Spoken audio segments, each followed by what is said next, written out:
Assalamualaikum warahmatullahi wabarakatuh.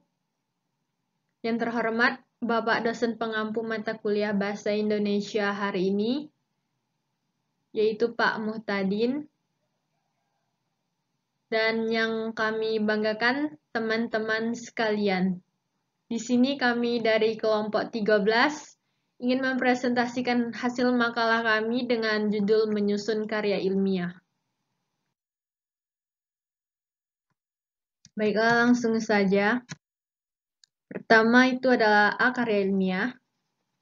Jadi, karya ilmiah adalah laporan tertulis yang memaparkan hasil penelitian atau pengkajian yang telah dilakukan oleh seseorang atau sebuah tim dengan memenuhi kaidah dan etika keilmuan yang dikukuhkan dan ditaati oleh masyarakat keilmuan. Karya ilmiah itu terdiri dari skripsi, tesis, disertasi, artikel ilmiah, makalah, laporan penelitian, dan artikel ilmiah. Menurut Dana Sejana 2014, berpikir ilmiah itu merupakan gabungan dari berpikir deduktif dan berpikir induktif.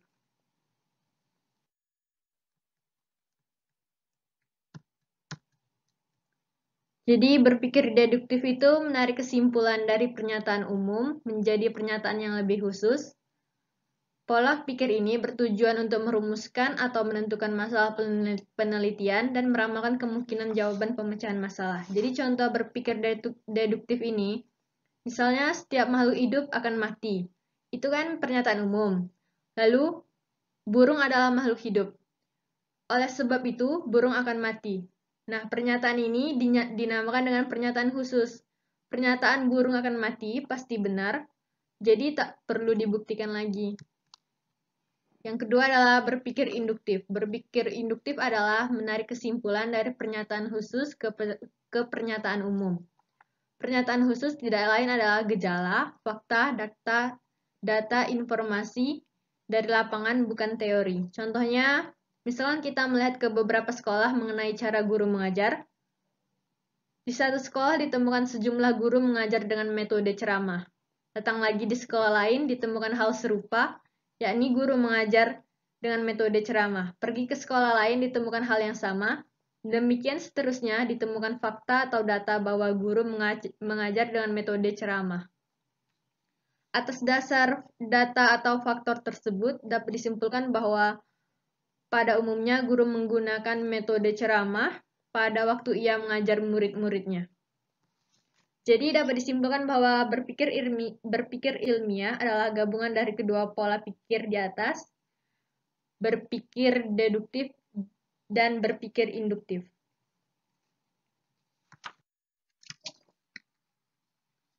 Adapun langkah-langkah dalam berpikir ilmiah, yang pertama, dia ada 5. Pertama, merumuskan masalah. Di sini kita merumuskan masalah menggunakan format 5W plus 1H. Apa, mengapa, kapan, di mana, dan bagaimana.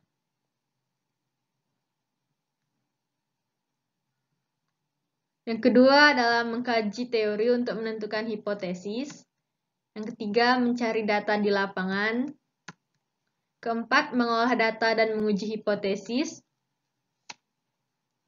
Kelima, menguji kebenaran. Kelima, menarik kesimpulan. Yang mana kesimpulan ini didapat setelah mengolah data dari lapangan dan menguji kebenaran jawaban sementara.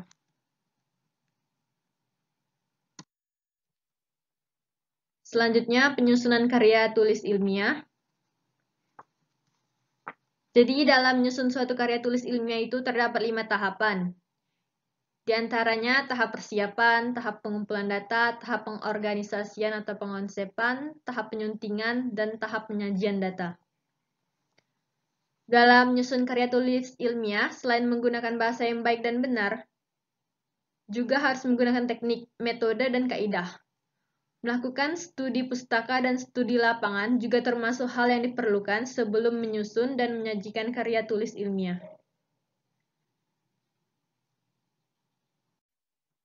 Pertama itu tahap persiapan.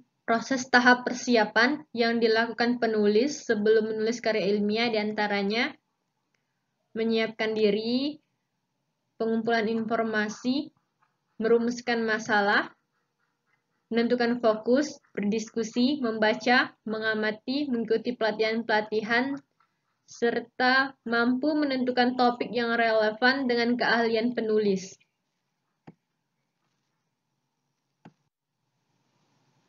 Memilih topik yang tepat merupakan keputusan paling utama yang harus dilakukan bagi penulis.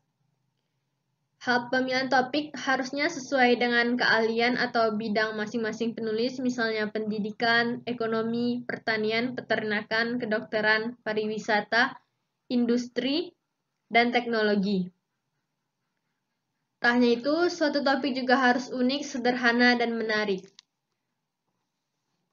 Agar tujuannya itu untuk memperoleh hasil yang baik. Pengumpulan data terbagi menjadi dua, yaitu data primer dan data sekunder. Data primer adalah sumber data yang secara langsung akan memberikan data atau informasi kepada penulis. Data yang dikumpulkan didapat oleh penulis itu sendiri tanpa perantara siapapun. Dan data sekunder, sumber data yang tidak diperoleh secara langsung ataupun melalui perantara orang lain selain penulis dalam bentuk sudah jadi, telah dikumpulkan dan diolah oleh orang pihak lain. Cara pengumpulan data yaitu secara tes dapat dilakukan dengan esai, pilihan ganda, menjodohkan atau mencocokkan. Kalau non-tes yaitu bisa dilakukan dengan observasi, wawancara, dan dokumen. Pengorganisasian dan pengonsepan. Pengorganisasian adalah pengelompokan bahan-bahan tulisan menjadi 3 bagian, yaitu bagian pendahuluan, isi, dan penutup. Lalu di bagian pendahuluan, di dalamnya termaksud sampul, halaman judul, halaman pengesahan, abstrak, dan kata pengantar. Lalu di bagian isi, terdapat latar belakang masalah, identifikasi masalah, pengujian, dan hipotesis. Lalu yang terakhir adalah penutupan, yaitu termaksud di dalamnya kesimpulan dan saran. Lalu pengonsepan adalah penulis melakukan penyeleksian data yang diperoleh dari berbagai sumber, referensi, informasi, dan media yang membantu proses memberikan informasi dalam penulisan karya ilmiah. Data yang telah terkumpul diseleksi kembali dan dikelompokkan sesuai dengan jenis, sifat, dan bentuk data. Data yang sudah dipilih dan disusun sesuai dengan jenisnya masing-masing dijadikan sumber informasi untuk menjawab pertanyaan-pertanyaan dari masalah penelitian. Jadi setelah dilakukan penyusunan data, maka data harus diolah dan dianalisis sesuai dengan jenis analisis yang telah ditentukan. Analisis datanya ada dua. Kita di sini ditinjau berdasarkan penelitian kuantitatif dan penelitian kualitatif. Kalau penelitian kuantitatif itu menggunakan analisis uji statistik, sedangkan kualitatif menggunakan proses analisis yang dilakukan selama proses penelitian berlangsung, yang mana datanya bersifat induktif. Yang keempat adalah pemeriksaan atau penyuntingan. Jadi penyuntingan, hal-hal yang disunting itu misalnya di bagian isi, paragraf, kerangka tulisan atau outline, dan bahasa. Kita tahu bahwa karya tulis yang sudah selesai ditulis tentunya masih belum sempurna dan masih terjadi kesalahan. Seperti kesalahan penulisan, tidak sesuai ide dengan topik, serta belum layak dipresentasikan, dipublikasikan, ataupun dikirim ke penerbit. Jadi proses perbaikan itu disebut dengan editing.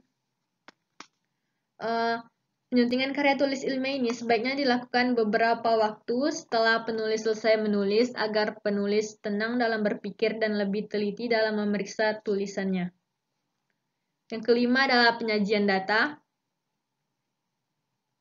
Penyajian data dalam bentuk karya ilmiah harus disajikan secara sistematis serta menggunakan ejaan bahasa Indonesia yang baik dan benar.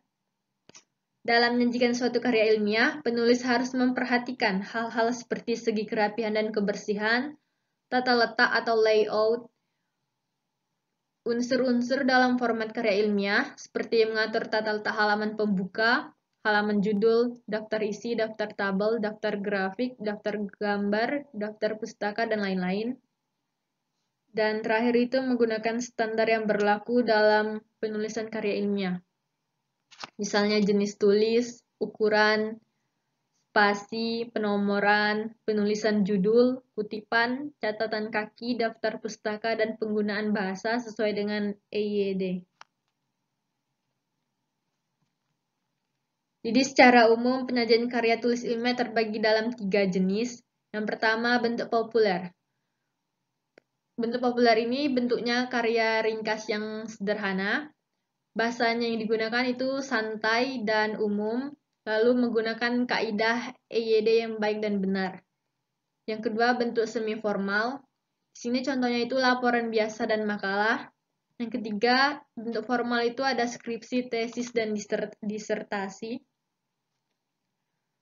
Unsur-unsur karya tulis ilmiah penyajian dalam bentuk formal meliputi judul, lalu tim pembimbing, kata pengantar, abstrak, daftar isi, bab pendahuluan, bab kerangka teoritis, bab metodologi penelitian, bab pembahasan hasil penelitian, bab simpulan dan rekomendasi, daftar pustaka, lampiran, dan riwayat. C. Sistematika dan isi karya tulis ilmiah. Di bagian awal terdapat halaman judul, halaman pengesahan, halaman abstrak, kata pengantar, daftar isi. Selain itu juga terdapat daftar lambang atau simbol, daftar singkatan, daftar tabel, daftar bagan, dan daftar lampiran. Lalu di bagian isi terdapat bab 1 pendahuluan, bab 2 landasan teori, bab ketiga metodologi penelitian, bab keempat hasil dan pembahasan, lalu yang terakhir adalah bab penutup. Lalu di bagian bab penutup terdapat daftar pustaka, lampiran, dan indeks. Isi dari halaman judul. Yang pertama, judul karya tulis ilmiah. Yang kedua, keterangan sebagai syarat dibuatnya tulisan ilmiah. Yang ketiga, nama dan identitas penulis. Yang keempat, nama program studi dan waktu diterbitkan. Ketentuannya adalah judul ditulis dalam kalimat yang ringkas, jelas, dan komunikatif. Apabila judul terlalu panjang, perlu dibuat judul utama, minimal 15 kata atau sampai 20 kata. Lalu terdapat halaman pengesahan. Halaman abstrak berisi antisari suatu karya tulis ilmiah. Abstrak diketik 1 spasi antara barisnya dengan maksimal 200 kata. Tujuan penulisan abstrak untuk menggambarkan keseluruhan isi yang ada di dalam tulisan. Adapun ketentuan abstrak diantaranya ditulis dalam bahasa Inggris jika artikelnya berbahasa Indonesia, dan ditulis dalam bahasa Indonesia jika artikelnya berbahasa Inggris. Biasanya tergantung pada aturan yang ditetapkan oleh institusi yang bersangkutan. Yang kedua, harus diberi kata-kata kunci sekurang-kurangnya 3-6 kata. Kata-kata yang dijadikan kata kunci harus dipergunakan dalam abstrak, bukan mengambil kata-kata yang berada di luar abstrak. Cara menentukan kata-kata kunci adalah kata-kata inti yang bisa dikembangkan berkaitan dengan ide-ide yang dikemukakan di bagian abstrak. Ketentuan yang ketiga adalah abstrak secara umum sekurang-kurangnya harus berisi 2 paragraf. Paragraf pertama berisi masalah atau latar belakang, tujuan dan teori yang digunakan, serta metode penelitian yang dikemukakan secara singkat dan padat. Paragraf kedua berisi ringkasan hasil penelitian. Sebaiknya dibuat lebih panjang daripada paragraf pertama. Ketentuan yang terakhir yaitu abstrak seharusnya tidak terlalu panjang. Pengantar berisi penjelasan tentang penyusunan karya ilmiah, informasi pimpinan, dan bantuan yang diperoleh selama penyusunan karya ilmiah. Ucapan terima kasih kepada pihak-pihak yang membantu terselesainya penyusunan karya ilmiah, penyebutan tempat, tanggal, bulan, dan tahun pembuatan karya ilmiah, serta penyebutan nama penulis. Setelah kata pengantar ada daftar isi. Di dalam halaman daftar isi dimuat judul bab, judul subbab, dan judul anak subbab yang disertai dengan nomor halaman, tempat pemuatannya di dalam teks. Semua judul bab diketik dengan huruf kapital, sedangkan judul subbab dan anak subbab hanya awalannya saja yang diketik huruf kapital. Daftar isi hendaknya menggambarkan garis besar organisasi keseluruhan isi. Kemudian ada daftar lambang atau simbol. Penelitian dalam bidang tertentu biasanya menggunakan lambang-lambang. Misalnya bidang teknik menggunakan lambang-lambang pengukuran, bidang kimia menggunakan lambang-lambang kimia, dan sebagainya. Selanjutnya ada daftar singkatan. Daftar singkatan ini tujuannya sebagai upaya penghematan, yang mana singkatan-singkatan tersebut digunakan untuk mempermudah pembaca dalam membaca suatu karya tulis ilmiah. Kemudian ada daftar tabel. Halaman daftar tabel memuat nomor tabel, judul tabel, serta nomor halaman untuk setiap tabel. Judul tabel harus sama dengan judul tabel yang terdapat di dalam teks. Judul tabel yang memerlukan lebih dari satu baris diketik dengan spasi tunggal. Antara judul tabel yang satu dan yang lainnya diberi jarak 2 spasi. Jadi contohnya itu seperti nomor tabelnya itu misalnya 4.2, sedangkan judul tabelnya itu proses perkembangan tumbuhan kacang hijau dari hari ketiga sampai hari kelima. Lalu nomor halaman untuk setiap tabel.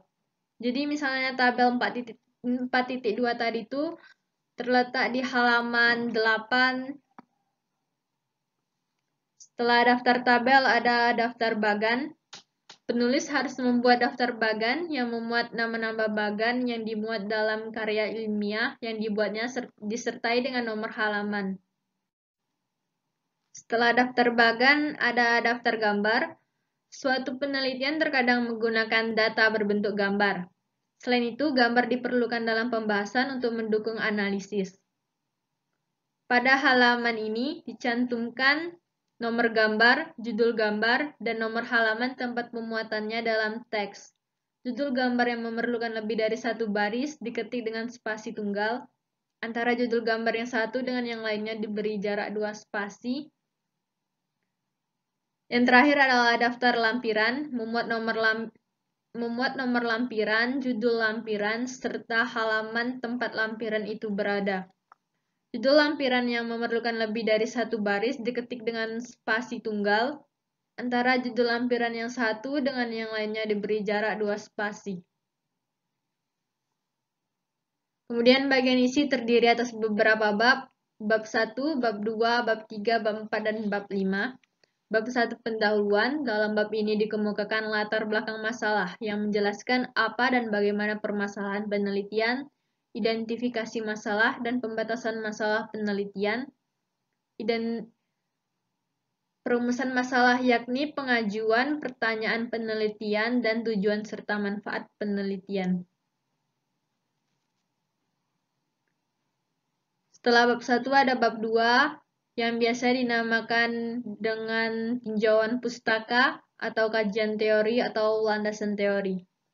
Berisi uraian mengenai variabel yang diteliti, hubungan antara variabel penelitian, hasil penelitian yang relevan, kerangka penelitian, dan perumusan hipotesis apabila penelitian tersebut menggunakan hipotesis, namun tidak selalu penelitian menggunakan hipotesis. Penelitian yang mendeskripsikan satu variabel tidak menuntut adanya hipotesis, cukup dengan mengajukan pertanyaan penelitian. Setelah bab 2 ada bab 3, metodologi penelitian. Isinya menjelaskan metode dan desain penelitian, instrumen atau alat mengumpulkan data sampel penelitian, dan teknik pengolahan serta analisis data. Dalam penelitian ini dibedakan menjadi penelitian kuantitatif dan kualitatif. Setelah bab 3 ada bab 4, yaitu bab hasil penelitian dan pembahasan. Berisi deskripsi hasil penelitian, pengujian hipotesis, bila ada hipotesis, dan pembahasan hasil atau penemuan penelitian. Bab yang terakhir yaitu bab 5 penutup, isinya terdiri dari kesimpulan penelitian dan saran-saran. Bagian terakhir yaitu bagian penutup. Bagian akhir karya ilmiah berisi daftar pustaka, lampiran, indeks, dan daftar ralat.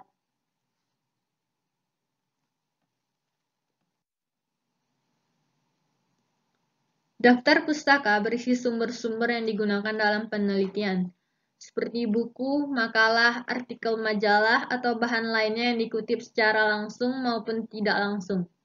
Sedangkan lampiran berisi keseluruhan data yang digunakan dalam penelitian yang bersangkutan, tabel atau grafik atau gambar yang berhubungan dengan penelitian yang tidak memungkinkan apabila dicantumkan pada bagian isi. Kelengkapan dalam penelitian, misalnya di sini surat izin penelitian dan hal-hal lain yang berkaitan dengan penelitian. Kemudian selain indeks ada daftar ralat.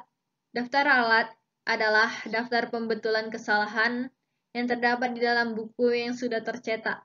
Dengan kata lain, errata adalah daftar yang berisi ralat, biasanya di dalam sebuah karya ilmiah yang tidak diterbitkan tidak perlu diberikan daftar ralat karena pembacanya yang terbatas. Akan tetapi karya ilmiah yang diterbitkan seperti jurnal atau disertasi dapat diberi daftar ralat.